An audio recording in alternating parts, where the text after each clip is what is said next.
of the community. Some of history's most lethal killers have led a double life.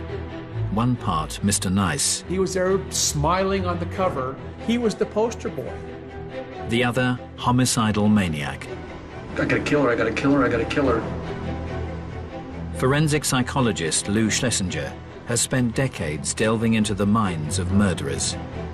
The notion of a serial sexual murderer lives in his mother's basement and, kills cats is just incorrect. Serving detective Jackie Sabir is an expert in the mechanics of crime. The killer has a good working knowledge of this building. Between them, they're dissecting a case that struck fear through a community. That specter, that ghost, that man without a face, it was all back. The anger in his eyes, that was the one thing that stuck with me for years and years. And investigating if its perpetrator was born to join this most elusive breed of killer. I just knew in that moment I was gonna die.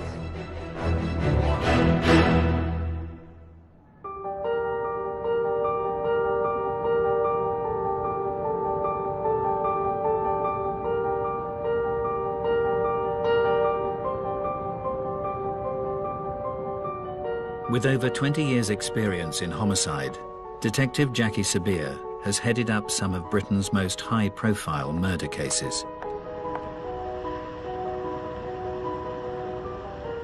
She's in the suburbs of Buffalo, the unlikely site of a crime that sent shockwaves through western New York. One of the really special and exceptional things about Buffalo is actually the stability of the community here. People feel safe, and people that grow up here often come back here to raise their children. There's a good standard of living, there's stable employment, even through some very difficult economic times. And nowhere is this sense of tranquility more apparent than in the idyllic neighborhood of Amherst. Amherst has been voted one of the safest communities in America. It's a picturesque community, a community of affluence. It's where most families aspire to move or live in. Just a very nice place to live and to raise kids. Each year, the beautiful setting also attracts over 30,000 students. It's home to one of the largest universities in New York State, University of Buffalo. As most campuses do, it has a jogging or biking trail fixed to it. It runs along Elka Creek, and it's a beautiful paved trail that you can run, bike, rollerblade. During the fall of 1990, second-year communications student Linda Yalem had been making the most of the green open space.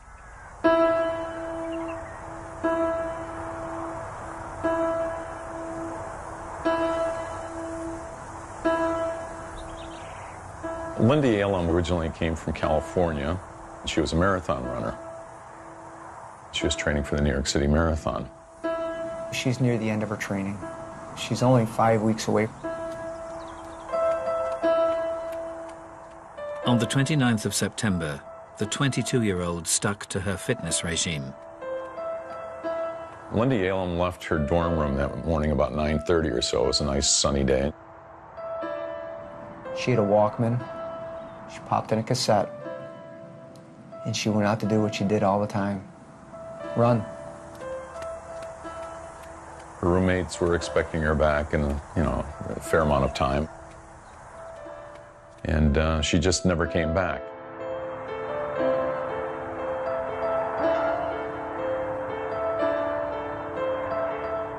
An extensive search was launched along the bike path where Linda was known to have been running. Major Steve Negrelli recalls the moment the hunt for the student came to an end. They stretched this whole 5-mile path, searching the path, the woods, and where we're standing now, Linda's body was recovered.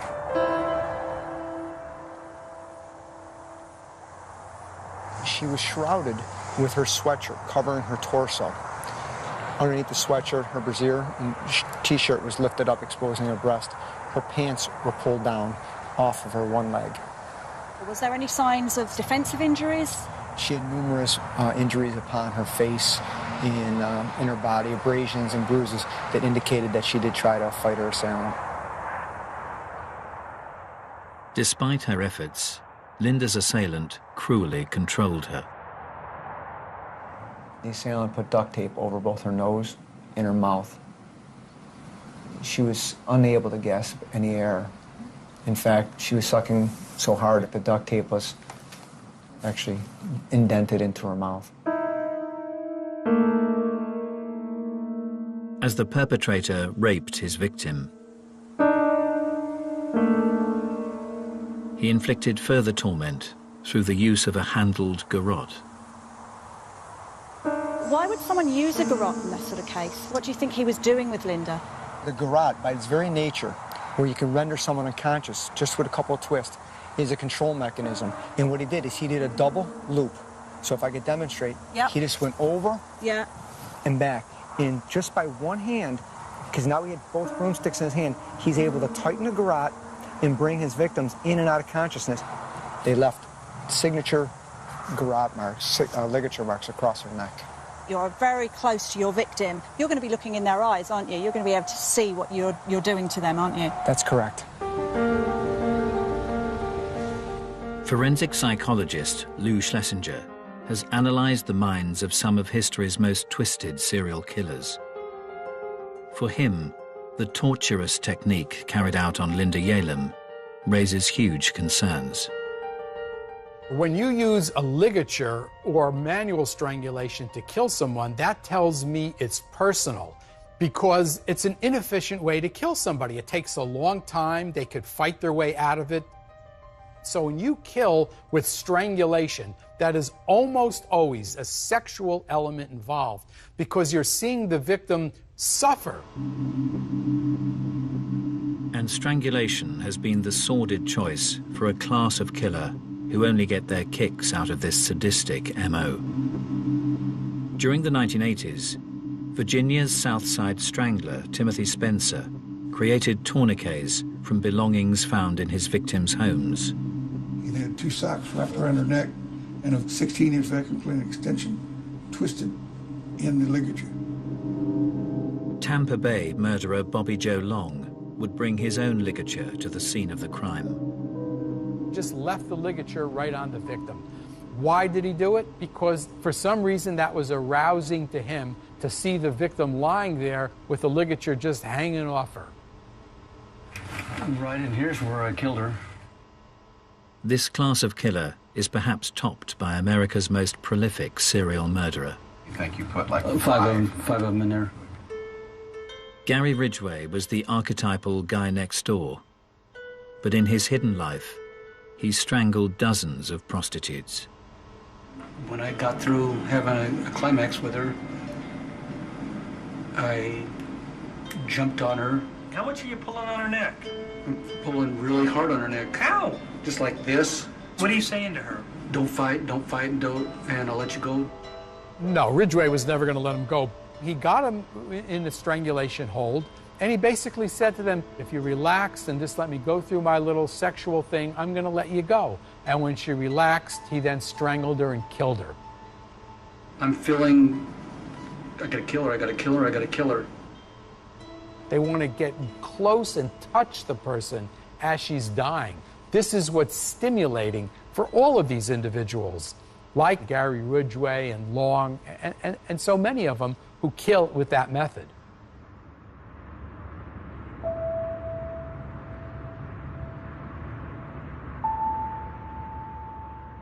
In 1990, in Amherst, Buffalo, the community had been shattered by the strangulation of student Linda Yalem. She was jogging in the middle of the day. She was attacked. No one saw her coming or going. No one saw the attacker coming or going. How does that happen? Detective Jackie Sabir is on the scene with Major Stephen Negrelli as he recalls the moment detectives received a break in the case. A woman called and said she saw a man behind a woman pulling her from behind, pulling across this exact bridge. The sighting suggested that the killer was acting with unabated confidence. This is a Saturday in the month of September. This path is teeming with people. He was brazen enough during daylight hours to grab a victim, drag her over the bridge, and rape her and leave her right here. But as the investigation gathered momentum, it became clear that the assailant's actions were far from random. So the detectives had witnesses that suggested that he'd been staking out the place days before. That's correct. And one such witness was a local factory worker who had spotted a work colleague in the vicinity just days before Linda's death. And his co-worker saw his fellow co-worker walking on that path. Thought it was unusual, went to talk to him, and his co-worker pretended like he didn't see him. Acted bizarre. Although the factory worker was brought in for questioning, no one suspected the murderer could be this pillar of the community. Altimio Sanchez. He coached the boys' baseball team. He played on, community baseball teams through his church. All of his neighbors said he's the greatest guy. He'll mow your lawn for you. He has the nicest looking lawn in the neighborhood. Invites him over to barbecues and things like that. Despite the model neighbor bearing a marked similarity to the perpetrator, close colleagues on his shift at the factory didn't take it too seriously. There was a father and son who worked at the plant as well, and when the composite sketch was out there, they used to joke with him and say, "Hey Al, this looks just like you." And he'd kind of chuckle.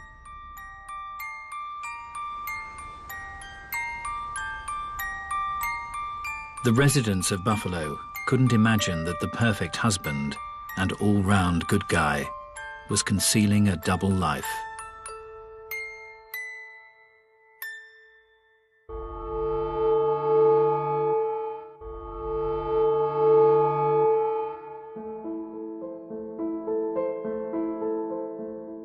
Forensic psychologist Lou Schlesinger and serving detective Jackie Sabir are unraveling a case that rocked a suburb of Buffalo, New York.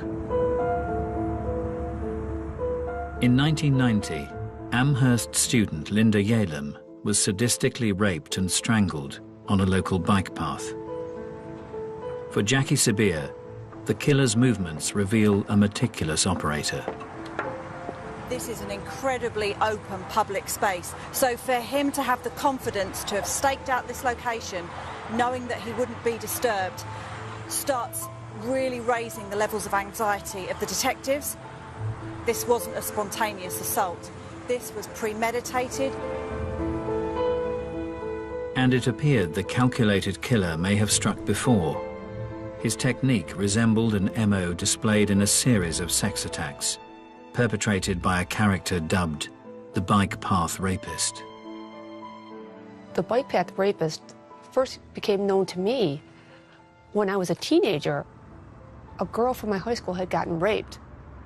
He would prey in areas where there were either high schools or recreational areas that would, younger women would typically utilize.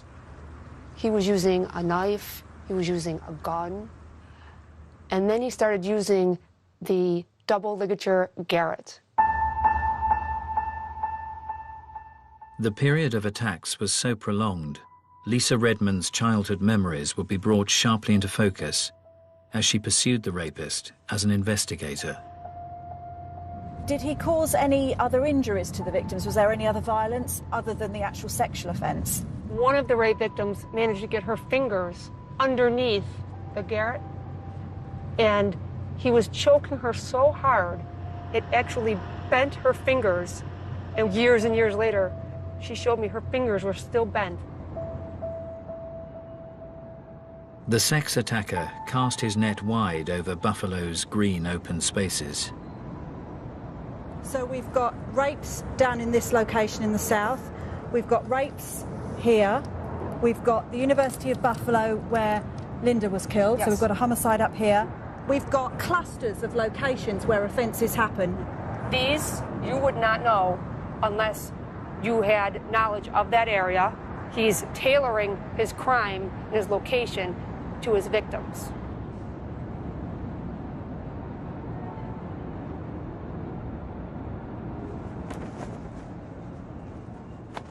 In 1986, 17-year-old Hamburg schoolgirl Susie Coggins would experience the terrible wrath of the rapist firsthand. I was walking to a 9 o'clock class. That day I was running late, so I had to cut through all the bike paths to get to school so I wouldn't be late. I heard someone running through the woods. I turned over my shoulder to look, and I saw this guy. I saw the rope in his hand, and I thought, he must be running his dog or something. But the perpetrator wrapped the rope round Susie's neck, lifting her off the ground. When I went up in the air, I couldn't breathe. Everything stopped in that time, in that moment. And then he started dragging me back into the woods. And the anger in his eyes, that was the one thing that stuck with me for years and years, those eyes, the way he looked. Once in a secluded spot, the rapist broke his silence. He just asked me how old I was and if I had ever had sex before. I just kept thinking about my family. I'm sorry, I just kept thinking, I'll never see my family again. I'll never see my friends again. I just knew in that moment I was going to die. Susie was then subjected to a prolonged rape. When he was finished, and I'm like, well, what happens next? And he says, nothing. I felt like there was some guilt in his voice. And yeah, his energy changed completely from the beginning of it till the end of it.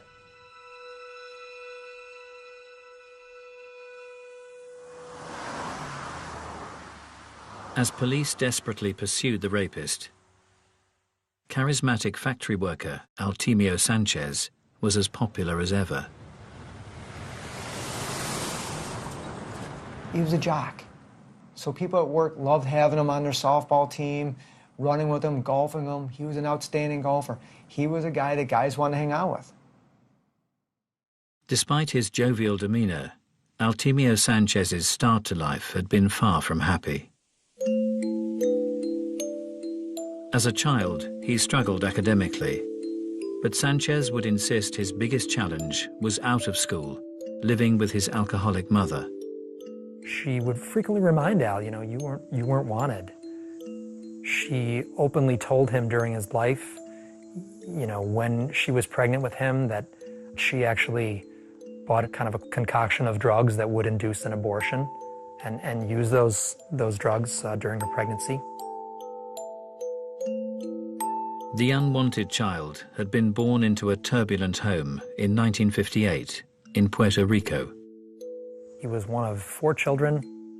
There was family tension between mom and dad, and I believe dad left when he was very young. I think he was 2 years old when dad left. His mother discovered very early on that his father was having an affair and moved the family to New York City. However, life in the big city didn't offer a fresh start for the Sanchez family. He had spent a lot of time with his mother living with different men. He one time lived in the back of a car. She allowed various men into her life. He alleges that those men abused him physically and emotionally during that time period. Sanchez stated he also repeatedly saw his alcoholic mother being abused by her violent partner.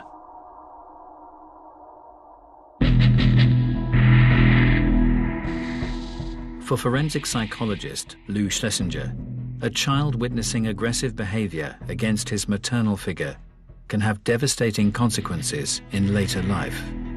The main effect that has is it desensitizes the child to violence. He sees an aggressive boyfriend, an aggressive father figure who treats women like this, and he identifies with the aggressive person rather than identifying with the victim. Many of history's most despicable killers have developed a dysfunctional view of their mothers in their formative years. As a child, the Yorkshire Ripper, Peter Sutcliffe, regularly saw his father humiliating his mother, Kathleen. One time, John Sutcliffe spotted Kathleen talking to two men in a pub. That's all, talking. And he slapped her straight across the face. So here we have his father saying, you know, this is what you do to be a man. And, you know, Peter is very much saw women as either Madonnas or whores. You're basically using your parents as a role model. And if that's what your role model is doing, it stands to reason you're going to do very similar sorts of things.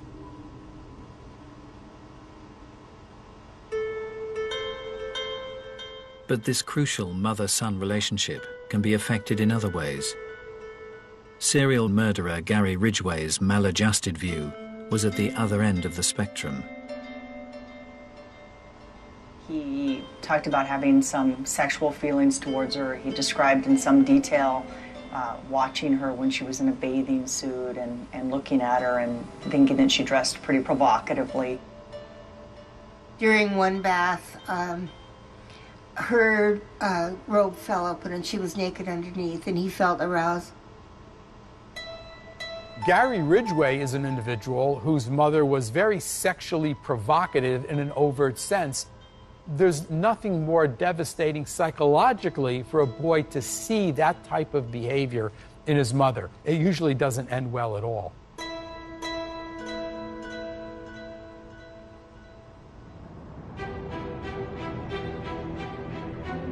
In 1990, in Buffalo, New York, police had connected the murder of student Linda Yalem to a string of brazen rapes committed along the area's bike paths and trails. What made this so bizarre is these were broad daylight attacks.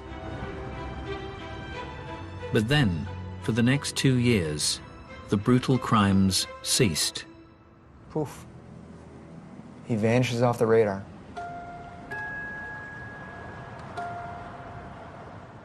Just a short drive away from the tranquil bike paths, Exchange Street in downtown Buffalo seemed a million miles away.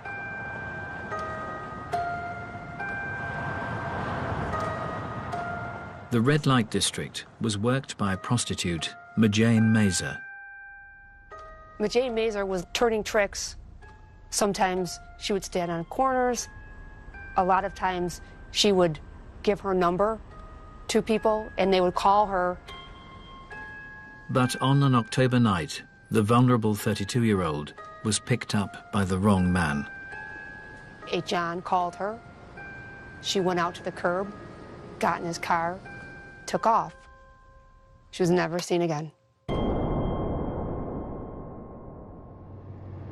Okay, so this is the actual building. Right up to the fence line is where Majane Mazer's body was found. Bless her. Detective Jackie Sabir is joining Lisa Redmond as she revisits an industrial wasteland that in 1992 was the site of a horrific murder. A man actually picking wildflowers found her in the brush. It was not clear like it is now. It was overgrown, and her body, not only was it camouflaged by the foliage, he actually put a piece of corrugated plastic over the top of her.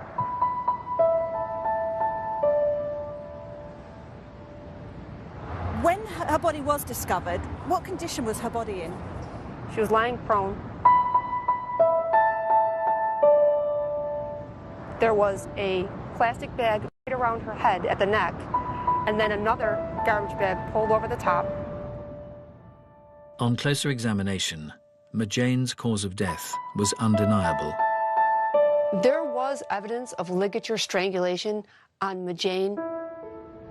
She had the double ligature marks on her neck, but due to the circumstances that she was a prostitute, that she was covered the way she was, the investigators at the time did not put two and two together that she was a victim of the bike path rapist. Did the detectives form an impression of who could have done this, though? What type of person would have done this? They thought that it would be someone that she knew or was familiar with because of the way the person had painstakingly taken the time to try to hide the body.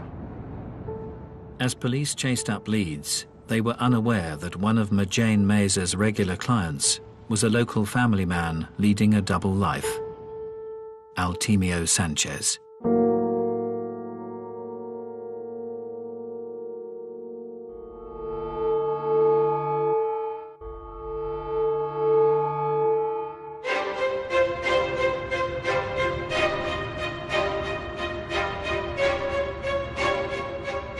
In 1996, in the green suburbs of Buffalo, New York, 6 years had passed since the murder of Linda Yalem.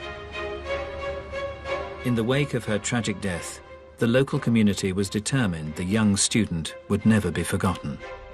Because Linda was a runner, there was something created called the Linda Yalem Memorial Run. It's an annual event, and it's to raise awareness about women's safety issues. Before the race would start, there would be a moment of silence, and then a bagpipe would lead the runners down to the starting line. Amongst those taking part in September '96 was competitor 635, local man Altemio Sanchez. It turned out that Altemio Sanchez was a bit of a runner. He belonged to the running club at American Brass. It was seemingly a typical act for one of the community's all-round good guys.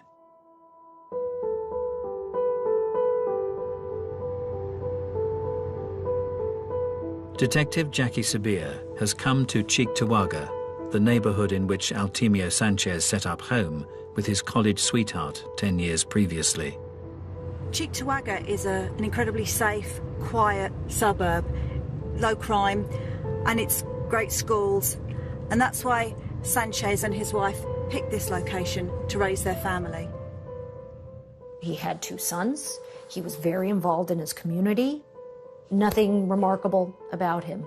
He just seemed like a neighbor. He was the guy that, when snowfall came, he'd be out there with his snowplow plowing out your driveway. He was a member of his local church community where he was coaching the softball league. His family were well known. He was here for a long time, so he'd established ties.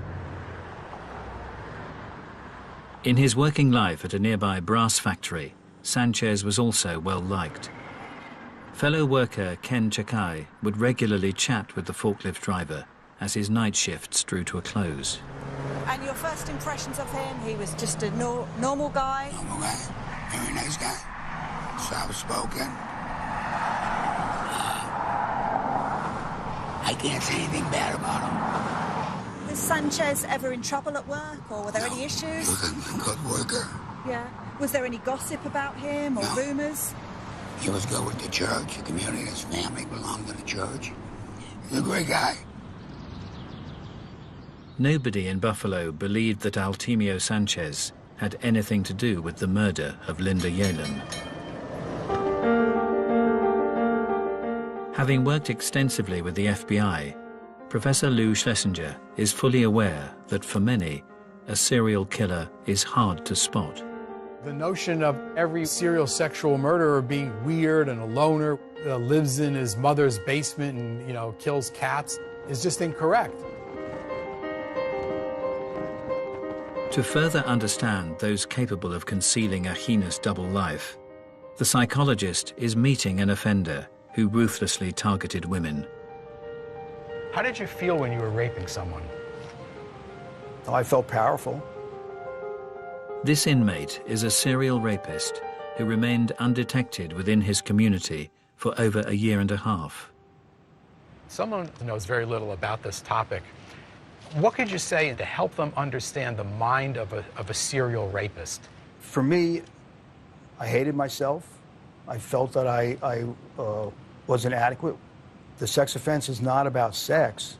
It's about the power and control issues. It's about the self-esteem issues. It's about a person who is desperate to be accepted and validated as a person. While you were raping women, you were in a relationship with women. Well, in this case, I was married. You were married. Did you feel you led a double life in a sense that nobody even knew you were capable of something like this? Oh, absolutely. Tell us about it. I had regular work. I worked hard.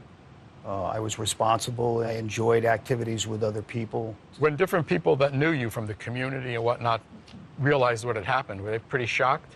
Oh, yeah. Yes. Didn't have a clue that you were capable of this. In fact, I remember the prosecutor during the case made a statement in court that, you know, in all other aspects of my life, this is the guy you would want your daughter to bring home, because I was a steady person. Right. Talk well, smart. Right. But I had this dark side that I was going out and raping.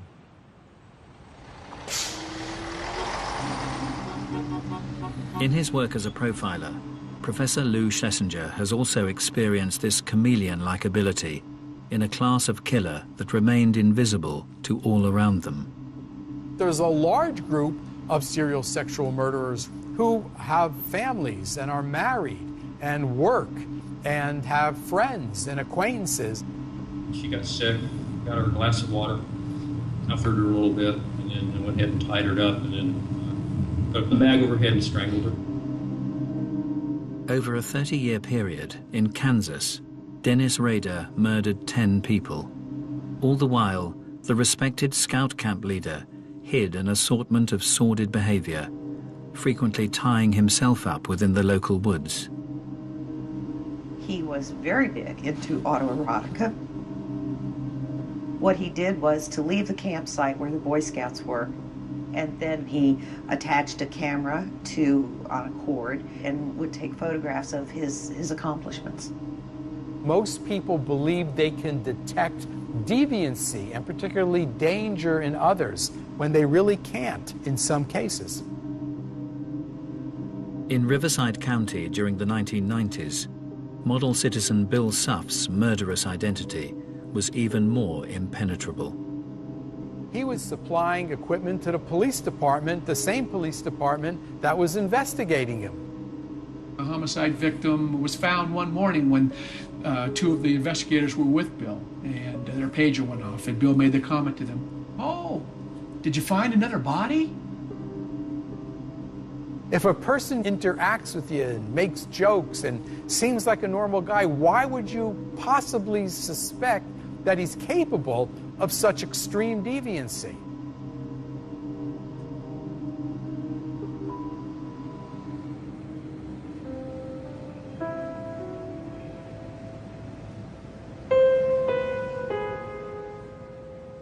In 2006, in Buffalo, New York, over a decade had passed since the bike path rapist had last struck. As time went on and there were no more attacks, I really believe that the community became less guarded. They believed that maybe he left the area, was in prison, or possibly dead. Collectively, the community still had it in the back of our minds. That's where we pushed it, because everyone wanted to believe deep down that we were safe. On the 16th anniversary of Linda Yalem's murder, respected neighbor and loving husband Altemio Sanchez had been out with his wife at an office reunion. He was photographed at a downtown bar at a party with a drink in his hand, with his wife, with his arm around his wife. But amidst the celebrations, no one could have guessed how Altemio Sanchez had spent the day.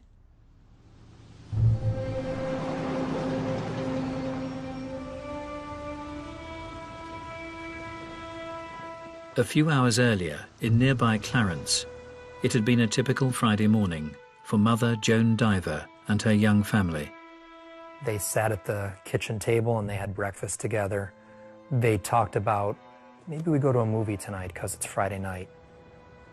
She had dropped her 5-year-old off at daycare and decided on a beautiful September day to go for a jog in Clarence.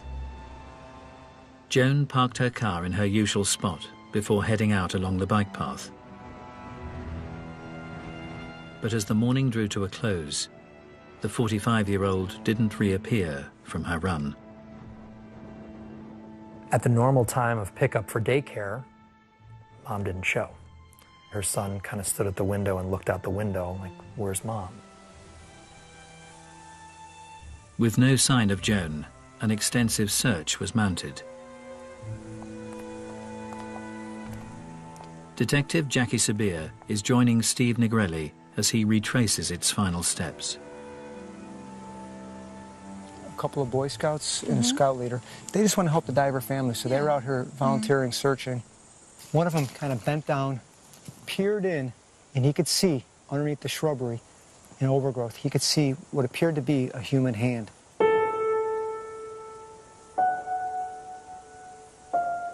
It was in fact Joan Diver. What did she actually look like when she was here? And she was laying on her back. Her pants were down. Her shirt had been lifted up, exposing her breast. You could see that she had been in a struggle. You could see that there was some marks on her body. Although not witnessed for over a decade, the method of murder had a chilling familiarity. Those distinctive double ligature marks on her neck. So even after the 12 years had passed, it's almost like a textbook copy of what happened before. All the MO was lining up. The time of day, a secluded bike path, a white female jogger, the ligature. Everything's going down that path. It's the bike path, it's bike path, it's bike path. As detectives discovered the victim's car had been moved, lab tests cast out any doubt that the perpetrator had returned. What came back was one droplet of sweat on the steering column where you put the key in. They were able to obtain DNA sample from that exact key tumbler. That DNA that was discovered was in fact the DNA of the bike path rapist. That specter, that ghost, that man without a face, it was all back. But as his reign of terror entered a third decade, the identity of Buffalo's elusive serial killer was about to be unveiled.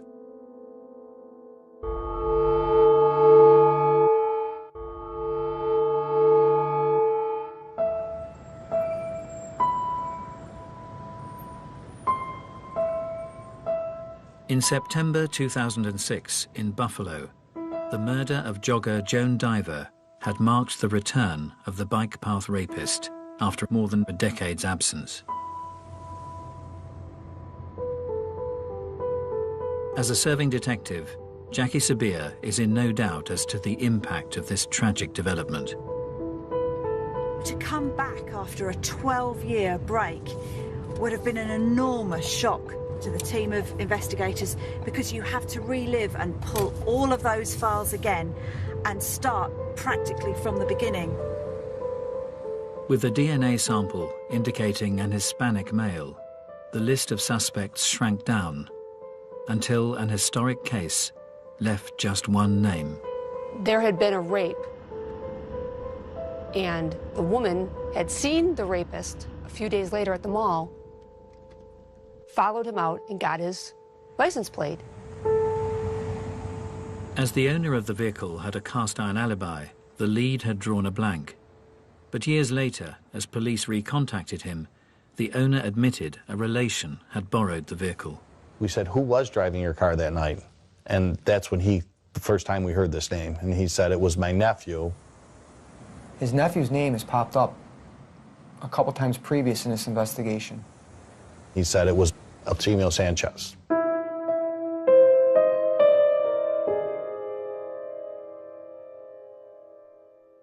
It was like getting hit in the face with a baseball bat, because after all of these years, we finally had a name to this faceless monster that had been terrorizing the women of this community. With a direct DNA match, the church-going softball coach was questioned by Detective Lisa Redmond. At first, he didn't believe I was a police detective. It made me show him my badge. His attacks were about controlling women He couldn't control her. She was in charge. It unnerved him. At one point, he said, "I think you're something else." And I noted that he said something, not someone. He referred to me as something. As news of the arrest spread, local residents struggled to comprehend the identity of the unmasked killer. Neighbors going on TV saying that we had the wrong guy, that we were wrong. Altimio Sanchez's wife, I really don't think that she had any idea what was going on. In the morning, he commits a murder. At night, he's with a work party with her. And while she's pregnant with one of their children, he's out raping, or he's patronizing prostitutes. I don't think she saw any of this madness, that dark side of him at all. The factory night shift workers' colleagues were left equally mystified. When the news came that the bike path rapist was arrested, the one gentleman I interviewed said, "That's great, he's off the streets, finally." And then they said, "You know, it's Al Sanchez."